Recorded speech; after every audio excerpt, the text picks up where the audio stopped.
a vossa palavra, Senhor, me faça profeta do amor. Dai-me a sagrada unção e a ousadia do coração para anunciar o Evangelho de Deus, palavra da salvação. Celebramos a solenidade de São Pedro e São Paulo. Somos a Igreja de Cristo. Amados irmãos e irmãs, a solenidade dos apóstolos Pedro e Paulo, que celebramos hoje, é ao mesmo tempo uma grata memória das grandes testemunhas de Jesus Cristo e uma solene confissão em favor da Igreja una, santa, católica e apostólica. Antes de tudo, uma festa da catolicidade. É sinal do Pentecoste, a nova comunidade que fala em todas as línguas e une todos os povos num único povo, numa família de Deus. E esse sinal tornou-se realidade. Eles são chamados colunas da Igreja nascente. São Pedro e São Paulo são os últimos dois anéis de uma corrente que nos une ao próprio Cristo. Em certo sentido, nossa comunhão com Jesus passa através deles. Nós celebramos a festa da fé em Jesus Cristo, anunciado por Pedro e pregado por Paulo. No Evangelho, Jesus disse: Tu és Pedro, e sobre esta pedra construirei a minha igreja, e o poder do inferno nunca poderá vencê-la, como narra em Mateus capítulo 16, versículo 18. Essa palavra de Jesus foi dirigida a Pedro, depois que Pedro respondeu: Tu és o Messias, o Filho do Deus vivo. Pedro faz a sua confissão de fé em Jesus, reconhecendo-o como Messias e Filho de Deus, e faz isso também em nome dos outros apóstolos. Em resposta, o Senhor revela-lhe a missão que pretende confiar-lhe, ou seja, a de ser a pedra, a rocha, o fundamento visível sobre o qual está construído todo o edifício espiritual da igreja. Mas de que modo Pedro é rocha? Como deve realizar essa prerrogativa que naturalmente não recebeu para si mesmo?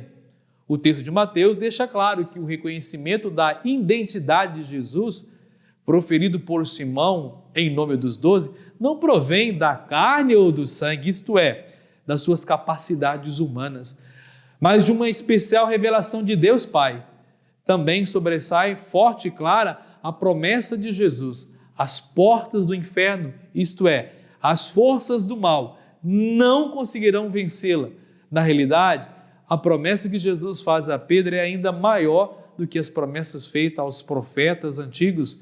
De fato, os profetas encontravam-se ameaçados por inimigos somente humanos, enquanto Pedro terá de ser defendido das portas do inferno, do poder destrutivo do mal.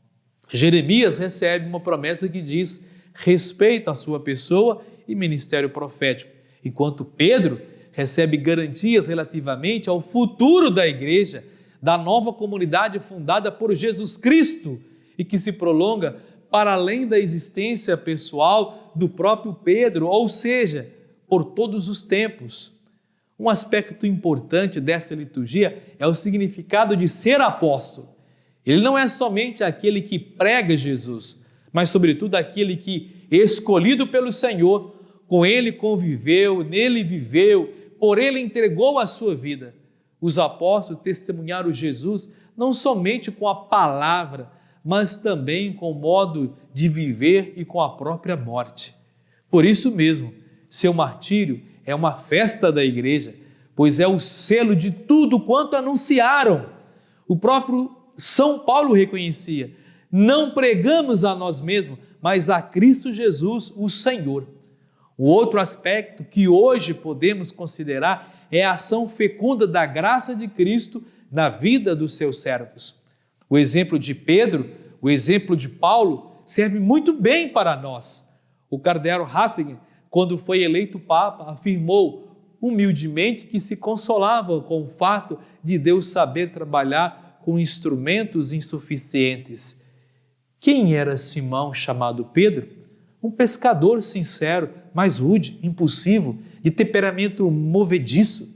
No entanto, foi fiel à graça, tornou-se pedra sólida da igreja, tão apegada ao seu Senhor, a ponto de exclamar, cheio de tímida humildade: Senhor, tu sabes tudo, tu sabes que eu te amo. Quem era Saulo de Tarso, chamado Paulo? Um douto, mas teimoso, radical, fariseu, inimigo de Cristo. Tendo sido fiel à graça, tornou-se o grande apóstolo de Jesus Cristo, tão apaixonado pelo seu Senhor, a ponto de nos desafiar: sede meus imitadores como eu sou de Cristo, como narra na primeira carta aos Coríntios, capítulo 11, versículo 1. Eis, caros irmãos, abramos também nós a graça que o Senhor nos concede para a edificação da sua obra, para a construção do seu reino, e digamos com São Paulo: pela graça de Deus sou o que sou, e sua graça em mim não foi em vão.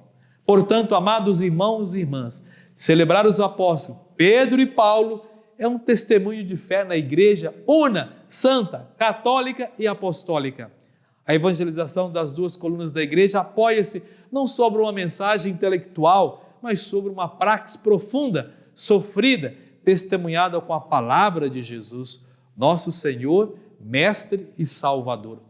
Hoje, de modo especial, rezemos pelo Santo Padre, o Papa Francisco, sucessor de Pedro, para que Jesus, que o confiou a missão de apacentar e cuidar do povo de Deus, ilumine e torne cada vez mais capaz de confirmar na fé os seus irmãos e irmãs.